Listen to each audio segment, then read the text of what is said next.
Bonjour à tous, on va donc corriger l'exercice 32, page 93. Donc ici, il s'agissait d'une factorisation.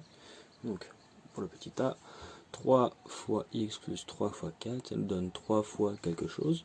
Donc on a le x et le 4, et donc on a juste à remettre le x et le 4 qui sont bien séparés par le plus. Et je regarde, si je développe et que je fais 3 fois x, 3 fois 4, et ben je récupère bien ça. Ensuite, pour le petit b, 7 fois 2 moins 7 fois x, ça nous donne 7 fois. Là, c'est le 7 qui est le facteur commun, donc il nous reste le 2, moins, et le x. Et donc 2, moins, et x, tout simplement. Ensuite, on a 4 fois x moins 8. Cette fois-ci, le facteur commun, il est un peu caché. C'est juste qu'il faut voir que 8, c'est 4 fois 2.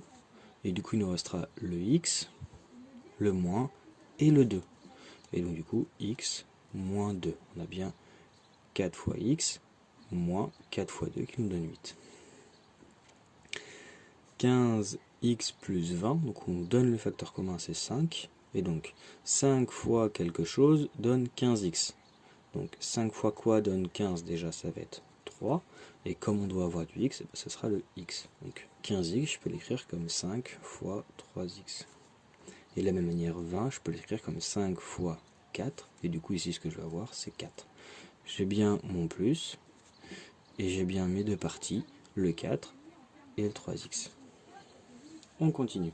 7x carré plus 9x. Donc, là, ici, on nous dit que le facteur commun, c'est x. Donc, 7x au carré, je peux l'écrire comme 7x fois x. On se rappelle que x fois x, c'est x carré. Plus 9 fois x. Donc, j'ai mon facteur commun qui est x, il va me rester un 7x, un plus et un 9. Et enfin le dernier, 31x plus 31y égale à 31 facteur de quelque chose. Là ici on le voit directement, c'est x plus y. C'est pas très compliqué. Et voilà.